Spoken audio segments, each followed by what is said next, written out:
Llevamos la tercera reunión de escatología y hoy vamos a considerar algo que nos quedó pendiente la vez pasada, la diferencia entre el día de Cristo y el día del Señor.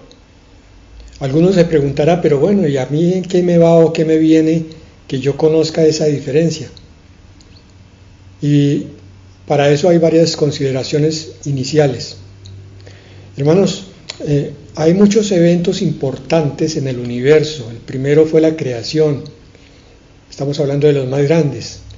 El segundo quizás el diluvio, donde toda una población se perdió por causa de la falta de entendimiento del mensaje original que se había diluido, se había olvidado, el que el Señor le había dado a Adán y a Eva, y que solamente unos pocos llevaban, y en el tiempo de Noé solamente él y 8 personas en total pudieron dar testimonio de ese evangelio, de ese momento. El siguiente momento importante es el nacimiento del Señor Jesucristo y su muerte, pero está por ocurrir uno de los eventos más grandiosos del universo, que es la segunda venida del Señor Jesucristo, y antes de eso la manifestación de Cristo hasta las nubes viniendo por su iglesia. Es el evento más importante, porque suspendan ustedes todo pensamiento y toda actividad mental y queden solamente con esta idea: el Dios del universo hecho hombre, que subió al cielo y fue glorificado, viene por segunda vez a manifestarse a un mundo que Él creó, un mundo que está compuesto en su gran mayoría por incrédulos. Hoy la idea de Dios está cada vez más lejos, casi tanto o más que poco antes del diluvio. Pero no solo el mundo incrédulo está ignorando este evento grandioso de la venida del Señor, que es la inauguración de un nuevo orden, no como lo dicen hoy, un nuevo orden mundial. Estamos hablando aquí de un nuevo orden universal, porque va a ser recreado y muchísimo más allá, mejorado, el paraíso original para convertirlo en el milenio, y después todavía más arriba en la eternidad. Entonces, la segunda venida marca el inicio de un nuevo universo. Pero la iglesia, no solo el mundo lo está ignorando, sino que la iglesia está anestesiada. Pregúntenle ustedes, salgan con esa actividad a preguntarle a sus hermanos cristianos, sus hermanos creyentes, ¿cuántos conocen los eventos de los tiempos finales? ¿Cuántos se están preparando para esos eventos? ¿Cuántos están queriendo vivir una vida de santidad, apartándose de las cosas mundanas, porque ya la conciencia dice claramente que el Señor está por venir en cualquier instante? Por eso, la escatología, o sea, conocer los eventos futuros, incide directamente en la santidad del creyente. Entre más conozca la escatología, el verdadero creyente se concientiza más de que debe vivir una vida apartada de los males del mundo, del pecado, de la iniquidad, de la oscuridad. Y se concientiza más de que necesita apoyarse en la esperanza de esa venida, en la esperanza de ese cambio universal que el Señor va a provocar. Entonces, hoy, continuando con eso, vamos a clarificar que el día de Cristo es una palabra que está, digo palabra de Dios, que está más frecuente en el Nuevo Testamento. De esto casi no hay nada en el Antiguo. Y a la inversa, la palabra del día del Señor, digo palabra porque es del Señor, es bíblico, una frase corta. El día del Señor se encuentra más en el Antiguo Testamento, y con eso ya encontramos la primera diferencia. Pero vamos a mirar primero el día de Cristo, que está relacionado primordialmente con el arrebatamiento de la iglesia, como vamos a ver a continuación en 4 pasajes. Filipenses 1, Versículos 6, 9 y 10. Dice así: estando persuadido de esto, que el que comenzó en vosotros la buena obra, la perfeccionará hasta el día de Jesucristo. Ahí está, día de Jesucristo. Y en el versículo 10 dice: para que aprobéis lo mejor, a fin de que seáis sinceros e irreprensibles para el día de Cristo. Vuelve y lo repite. Primero habla del día de Jesucristo, segundo, el día de Cristo. La importancia de entender el día de Cristo estriba en lo que dice aquí este versículo, este pasaje. Que la parte más importante del trabajo de regeneración, o sea, de santidad, o sea, de que tú termines cada vez más apartado del mundo, más indiferente a las cosas mundanas, más lleno del Espíritu, ese trabajo de regeneración lo hace el que comenzó la buena obra, dice el versículo 6. El que comenzó en vosotros la buena obra, la perfeccionará hasta el día de Jesucristo. La perfecciona hasta el día en que Él venga. Entonces, hagamos una rememoración de este tiempo. El Señor está trabajando en ti y en mí, trayéndonos el querer como el hacer, por su buena voluntad. Cada día hay en nosotros, si somos verdaderamente hijos de Dios, un sentimiento de querer estar más cerca de Dios, más cerca de sus cosas, más compenetrados con la Escritura, más buscando la comunión con Dios, y la contrapartida, que es más alejados de las cosas que nos contaminan, que nos enfrían, que nos desinflan.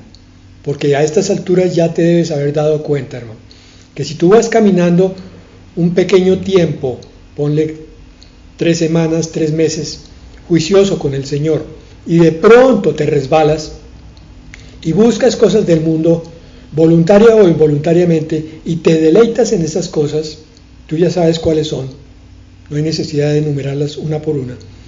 Inmediatamente sientes como tu vida espiritual pierde calidad. Es como si se desinflara un globo.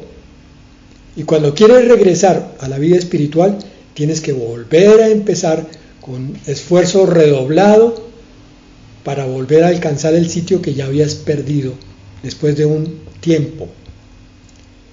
La obra de regeneración la hace el Señor, por eso Él coloca en ti el querer y el hacer, que es para que tú te santifiques con el poder del Señor. Por eso hay que agregar nuestra parte.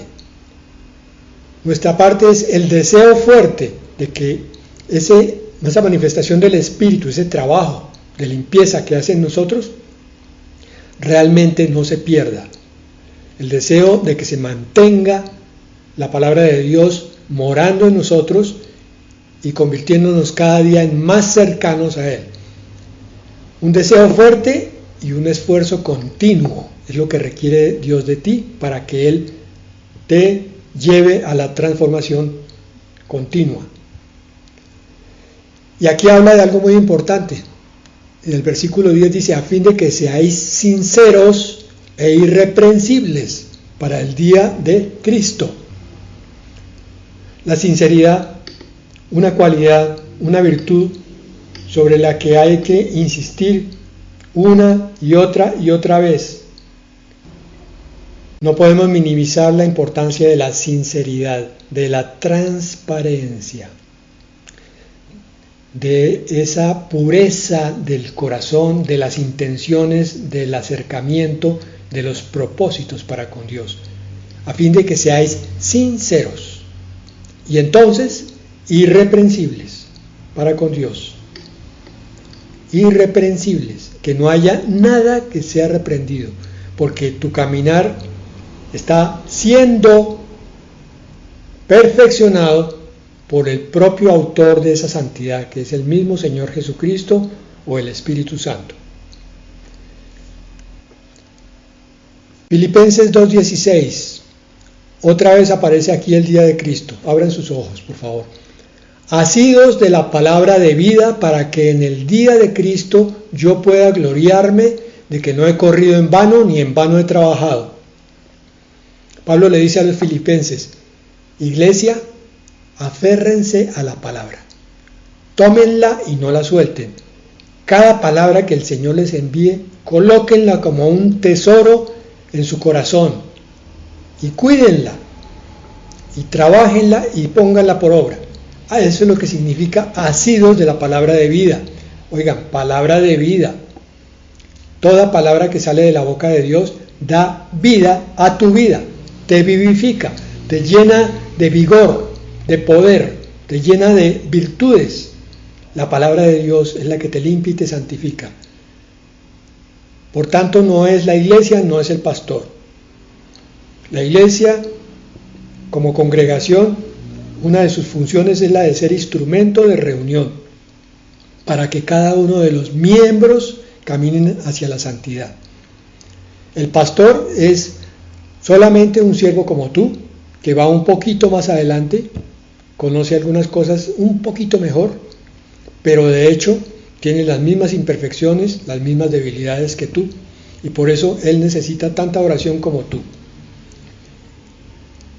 Por eso él tiene que asirse de la palabra de vida, y yo siempre he dicho que es una bendición ser ministro de la palabra, porque por el compromiso que tiene uno delante de Dios y de los hermanos de predicar la palabra, esa palabra se devuelve en bendición y lo hace crecer a uno para Dios. Ojalá entre el pueblo del Señor saliera la noción falsa de que el único que predica es el pastor. Todos los creyentes tienen que predicar en algún momento y por tanto tienen que llenarse de esa palabra. Pablo dice aquí: cuando estén nacidos de la palabra de vida, entonces yo como pastor o como ministro de la iglesia me pueda gloriar de que no he trabajado en vano, no he corrido en vano, no les he predicado en vano, porque lo que el Señor me puso para predicarles ha dado fruto en ustedes y ustedes están caminando en la santidad correspondiente. Cada pastor trabaja para no correr en vano. Dice en la segunda de Timoteo 4:8, y ojo con esta palabra: por lo demás, hermanos, me está guardada la corona de justicia, la cual me dará el Señor, juez justo, en aquel día. Lo dice Pablo, hablando de la predicación, pero dice aquí también: no solo a mí, sino también a todos los que aman su venida. Esto es un ministerio. ¿Cuál? ¿El de predicar? Sí, ya lo acabo de decir, pero este otro, el de amar su venida. Ministerio es aquello en lo cual yo trabajo como enviado de Dios. Yo estoy trabajando como ministro cuando le advierto a otros: hermano, el tiempo está cerca, prepárese, santifíquese. Deje que el Señor coloque en usted esa santidad, no lo estorbe, porque el tiempo es corto. Para que en ese día nos gloriemos todos, dice aquí. No solo Pablo, sino cada uno de nosotros, cuando veamos que nuestros hermanos crecieron y nosotros también, todos juntos, y entonces estamos subiendo todos en un grupo hermoso, en un grupo glorioso, a encontrarnos con el Señor en las nubes. En vez de avergonzarnos, porque podemos quedarnos si nuestros intereses fueron mundanos y no celestiales. Primera de Juan 2:28. Ojo con esta palabra también. Y ahora, hijitos, permaneced en Él, permanezcan en Cristo, para que cuando se manifieste Cristo, tengamos confianza y no temor. Estoy poniendo pequeños paréntesis de explicación. No miedo, no desconfianza, para que en su venida no nos alejemos de Él avergonzados.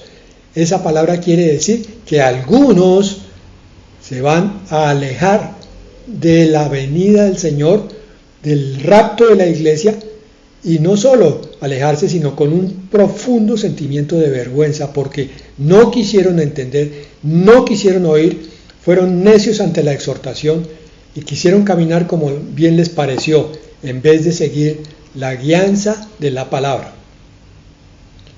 Bueno, estamos viendo a medida que avanzamos la importancia de conocer del día de Cristo. Eso ya ustedes todos lo habían oído, pero lo estamos recordando para que nuestro corazón esté con esta palabra fresca. Primera de Corintios 1, del 6 al 8. Estamos hablando del día del Señor Jesucristo. Este verso también va a hablar de lo mismo. Versículo 6. Así como el testimonio acerca de Cristo ha sido confirmado en vosotros, de tal manera que nada os falta en ningún don, esperando la manifestación de nuestro Señor Jesucristo, el cual también os confirmará hasta el fin, para que seáis irreprensibles en el día de nuestro Señor Jesucristo. Ya lo habíamos visto arriba, la corona de justicia que está guardada para los que aman su venida. Aquí dice que no nos falta ningún don, porque el que empezó en nosotros la buena obra, Él la perfeccionará y nos está dando todo lo que necesitamos para estar listos para la manifestación. Ay, Fernando, pero es que usted dice que todos estaremos listos, pero yo no me siento listo. Hermano, hay que distinguir. Una cosa es el ataque de Satanás que viene sobre tu vida y te dice que tú eres indigno de estar en el arrebatamiento. A eso lo puedes tú reprender y ponerle la palabra de verdad y cortarlo de una vez para creer con fe. Pero si no ese es el caso, entonces quizás sea la hora de pasar una revista sobre tu vida y ver qué está fallando. ¿Alguna flaqueza? ¿Alguna debilidad? ¿Algún pecado oculto no confesado? ¿O un pecado confesado pero repetido? El Señor es poderoso. Si tu corazón realmente ama la venida del Señor, tú puedes decirle: Señor, este pecado mío, yo no lo quiero más en mi vida. Siempre agrego: me gusta, Señor, pero no lo quiero. No quiero estar avergonzado cuando tú vengas. Me estoy preparando para eso. Porque tú, dices aquí, prometes que nos das todo lo que necesitamos para esperar esa manifestación de nuestro Señor. Gracias, Padre, lo creo así. Esta es tu palabra. Entonces, si es un ataque de Satanás, fuera demonio, y a creer la palabra. Si es un pecado no confesado, entonces, Señor, te ofrezco mi cuerpo y mi alma para que tú trabajes instantáneamente, si quieres, quitando ese pecado de mí. Y el cuarto pasaje, 2 Corintios 1:14. Como también en parte habéis entendido que somos vuestra gloria, así como también vosotros la nuestra, para el día del Señor Jesús. ¿Qué dijo aquí Pablo? ¿Que está un poco enredado? No, hermanos. Que cada uno de nosotros es la gloria del otro hermano que está al lado, que está al frente, que hoy no pudo venir, pero que está buscando fervientemente del Señor. Yo soy la gloria para otros y los otros son la gloria para mí. Es decir, otra vez, en el momento que el Señor se manifieste, estaremos mirándolo a Él llenos de gozo y diciéndole: Señor, por fin viniste por nosotros, por fin ya no habrá más llanto, ni dolor, ni lágrimas, por fin, Señor, nos sacaste de este mundo contaminado y oscuro, pero por fin, Señor, veo a mis hermanos, amados hermanos, que están subiendo conmigo. Señor, qué gozo. ¿Cuántas veces nos reunimos juntos? ¿Cuántas veces oímos tu palabra? Y aquí estamos, Señor, porque todos te creímos, porque todos estamos buscando de ti, tu presencia, Señor, en nuestra vida. Amén y amén. Por consiguiente, la preparación en 2 versículos para el día del Señor. Primera de Tesalonicenses 5:23. Y el mismo Dios de paz os santifique por completo, y todo vuestro ser, espíritu, alma y cuerpo, sea guardado irreprensible para la venida de nuestro Señor Jesucristo. Hermano, esa palabra es ciertísima. Pecado que tú le pides al Señor que te limpie, con corazón sincero, Él lo hace. Debilidad que tú le entregues, atracción fatal hacia algo, que le digas, Señor, yo no quiero eso, Él lo hace. Porque aquí está. Tu alma, tu cuerpo y tu espíritu son guardados irreprensibles por un Dios que es todopoderoso, porque te está santificando por completo cuando tú tienes ese compromiso con Dios. Entonces el temor sale inmediatamente cuando tú te entregas al amor de Dios. Y el otro versículo de preparación para la santidad es Santiago 5, 7 al 8. Por tanto, hermanos, tened paciencia hasta la venida del Señor. Otros dos que hablan de venida del Señor. Mirad cómo el labrador espera el precioso fruto de la tierra, aguardando con paciencia hasta que reciba la lluvia temprana y la tardía. Aquí tenemos una figura. El labrador tiene un trabajo duro. Coge su azadón, lleva sus semillas, abre surco, abre un hueco, coloca la semilla, riega la tierra y espera. Dependiendo de la semilla, son meses de espera sin ver nada.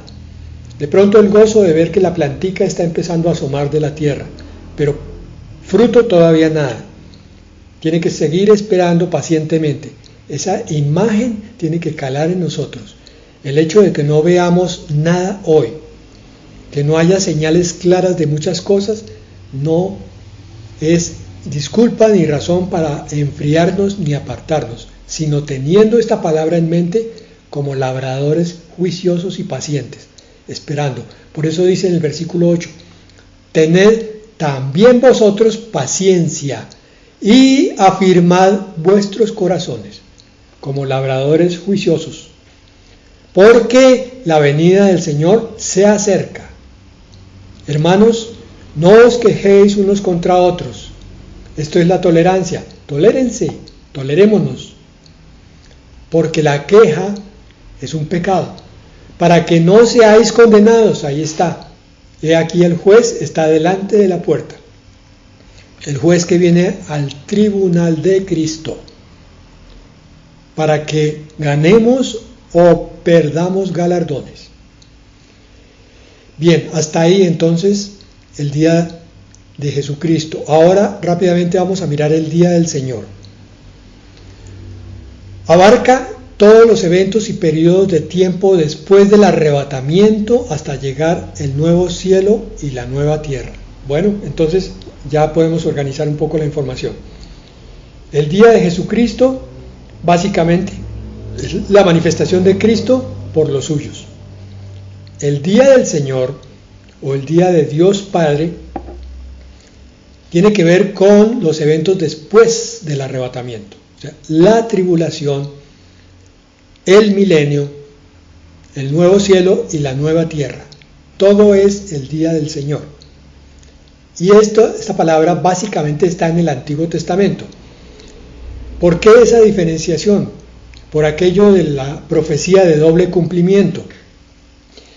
Los profetas del Antiguo Testamento solo vieron al fondo, a lo lejos, la venida del Señor, incluso las dos venidas en una sola, y no las pudieron distinguir, mucho menos pudieron ver el arrebatamiento de la iglesia.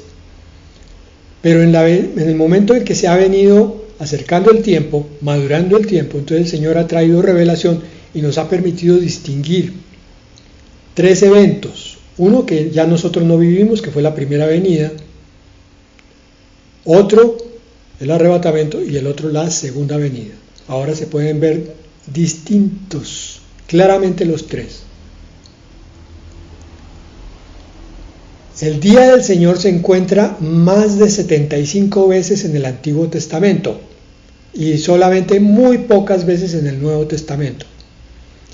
Los profetas del Antiguo Testamento no veían el arrebatamiento, por lo que les digo, la profecía de falso cumplimiento. Para que me entiendan eso, coloquen una mano adelante, puede ser la derecha, y coloquen la izquierda detrás de la derecha y cierren un ojo y van a ver que solamente pueden ver la mano izquierda. Pero si abren ambos ojos y separan un poco más las manos, van a poder ver que hay dos manos diferentes. Esa es la figura que explica la profecía del doble cumplimiento. La venida del Señor se cumplió en la primera, en la segunda y en el arrebatamiento. Joel 1:15 llama al día del Señor un día de destrucción por el Todopoderoso, y esta es la gran diferenciación. El día de Jesucristo es un día de consolación, un día de gozo para la iglesia, pero el día del Señor es día de temor. Vamos a ver. Segunda de Tesalonicenses 2:2 dice, desde el versículo 1, pero con respecto a la venida de nuestro Señor Jesucristo, oigan bien, ahí habla de la venida de Cristo y nuestra reunión con Él, os rogamos, hermanos, que no os dejéis mover fácilmente de vuestro modo de pensar, ni os conturbéis, ni por espíritu, ni por palabra, ni por carta, como si fuera nuestra, en el sentido de que el día del Señor está cerca. Miren bien el versículo 1, hablaba de la venida de nuestro Señor Jesucristo. Versículo 2 habla del día del Señor. Dos eventos diferentes. Por eso dice en el versículo 3, nadie os engañe en ninguna manera, porque no vendrá sin que antes venga la apostasía. Hablábamos de que el día del Señor era después del juicio de Cristo, el milenio y todo lo demás. Entonces está diciendo Pablo, el milenio, la eternidad, no vendrán sin que antes venga la tribulación, o sea, la apostasía, y se manifieste el hombre de pecado, el hijo de perdición. Créanme que este pasaje produce mucha confusión en la gente que no sabe distinguir entre el día de nuestro Señor Jesucristo y el día del Señor. Y es por eso entonces que muchos niegan incluso el arrebatamiento de la iglesia. Porque aquí a continuación del versículo 5 es donde empieza la descripción de todas las cosas que van a ocurrir después. Pero vamos a ver todavía mejor estos aspectos en la segunda de Pedro 3:10. Les dije que eran pocos los pasajes del Nuevo Testamento. Segunda de Pedro 3:10 dice, pero el día del Señor vendrá como ladrón en la noche, en el cual los cielos pasarán con gran estruendo, y los elementos ardiendo serán deshechos, y la tierra y las obras que en ellas hay serán quemadas. Por eso les dije hace 2 a 5 minutos que el día del Señor tenía que ver con los eventos completamente finales, a partir de la manifestación de Cristo en su juicio. De ahí para allá, milenio y eternidad, cuando la tierra y los cielos son hechos nuevos. Todo eso es el día del Señor. Joel 1:15, pero más exactamente, el día del Señor está aquí, en este versículo. Ay del día, porque cercano está el día del Señor, o de Yahvé. La Reina Valera del 60 dice, de Jehová. Y vendrá como destrucción por el Todopoderoso. El día de Yahvé vendrá como destrucción por el Todopoderoso. Destrucción del inicuo, destrucción de Satanás, del anticristo, del falso profeta, destrucción en el juicio del gran trono blanco y destrucción de la tierra y el cielo viejos, para que sea hecha una tierra y un cielo nuevos. Por eso es destrucción, porque el propósito final del día del Señor es recrear un cielo nuevo y una tierra nueva, donde more la justicia y ya no más pecado. Y hacia allá es donde nos lleva el Señor. Qué honor que tú hayas sido llamado para participar primero del día del Señor Jesucristo y después de ese, del día del Señor Dios Padre. Porque estamos hablando de una cantidad de eventos que quedan por cumplir hacia la eternidad, que es hacia donde vamos, una eternidad de gozo, una eternidad de presencia de Dios. Por eso, si hay algún adormecimiento, alguna anestesia en tu corazón, sacúdete, hermano, con decisión. Recuerda la importancia de tomar decisiones. Con decisión y con esfuerzo. Dices, no más. A partir de hoy estoy entendiendo esto que el Señor nos está enseñando, nos está mostrando o nos está recordando. Que el diablo había querido hacer perder, como si lo borrara poco a poco, perderle la importancia a esto, difuminarlo, para que vivamos en este mundo, para que lo más importante sea el día de hoy, sea el alimento de hoy, sea la casa de hoy, pero no la eternidad. Y terminamos con Zacarías 14 del 1 al 4. Un pasaje un poquito largo. Zacarías 14, 1. He aquí el día de Yahvé viene, y en medio de ti serán repartidos tus despojos.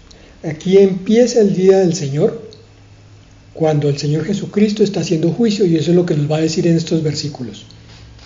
Cuando sean repartidos tus despojos, porque se está refiriendo a Judá, a Israel. Versículo 2. Porque yo reuniré a todas las naciones para combatir contra Jerusalén. Esta es la batalla final de Armagedón. Y la ciudad será tomada y serán saqueadas las casas y violadas las mujeres. Y a mitad de la ciudad irá, y la mitad de la ciudad irá en cautiverio. Mas el resto del pueblo no será cortado de la ciudad. Este es el juicio sobre Jerusalén. Aquí en el versículo 3 dice algo muy importante. Después saldrá Yahvé, Reina Valera dice Jehová, y peleará con aquellas naciones. Aquí está hablando no de Dios el Padre. Espiritualmente se puede entender claramente que es Dios el Hijo, porque nos lo va a confirmar en el versículo 4. Mire, después saldrá Yahvé y peleará con aquellas naciones como peleó en el día de la batalla de Armagedón. Y se afirmarán sus pies en aquel día sobre el monte de los olivos, que está enfrente de Jerusalén al oriente, y el monte de los olivos se partirá por en medio, hacia el oriente y hacia el occidente, haciendo un valle muy grande, y la mitad del monte se apartará hacia el norte y la otra mitad hacia el sur. El partimiento del monte de los olivos es una señal grandiosa que Dios le está dando a su pueblo Israel. Pero para que no quede la menor duda, la señal la va a dar en persona el Señor Jesucristo. Aquí habla de Yahvé, pero es Dios el Hijo. Y entonces este es el juicio. Mire, por eso habla del día de Yahvé. He aquí, el día de Yahvé viene. Zacarías 14, 1 al 4. Queda claro entonces, en resumen, que el día del Señor Jesucristo es un día en que te vas a gozar, que vas a ser lleno de la plenitud espiritual, que vas a ser glorificado, que en un instante vas a ser transformado y que vas a ser arrebatado hasta las nubes. Pero que el día de Yahvé, el día del Señor, es un día que vamos a mirar desde arriba cuando estemos ya después de las bodas del Cordero y a punto de venir con el Señor.